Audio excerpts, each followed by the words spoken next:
Thank you.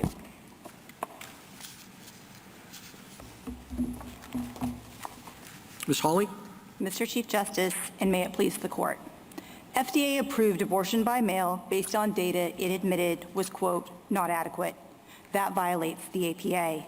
The lower court's decision merely restored long-standing and crucial protections under which millions of women used abortion drugs. We've heard a lot this morning about standing. Article 3 is satisfied here because 1, the FDA relies on OB hospitalists to care for women harmed by abortion drugs. 2, the FDA concedes that between 2.9 and 4.6% of women will end up in the emergency room. And 3, the FDA acknowledges that women are even more likely to need surgical intervention and other medical care without an in-person visit.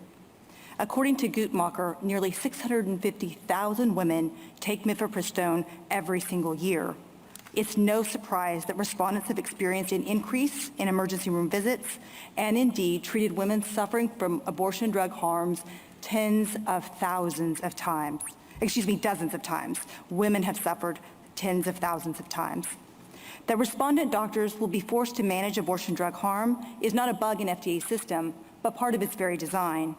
Ruling against respondents on standing here would allow federal agencies to conscript non-regulated parties into violating their consciences and suffering other harm without judicial recourse. Article 3 neither demands nor permits this. FDA's outsourcing of abortion drug harm to respondent doctors forces them to choose between helping a woman with a life-threatening condition and violating their conscience. This Hobson's choice is intolerable. On the merits, FDA failed to comply with basic APA requirements. In 2021, it eliminated the initial in-person visit based on data it says elsewhere is unreliable.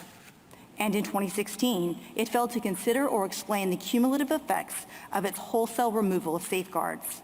These actions fall far short of what the APA requires. This court should affirm. I welcome the court's questions.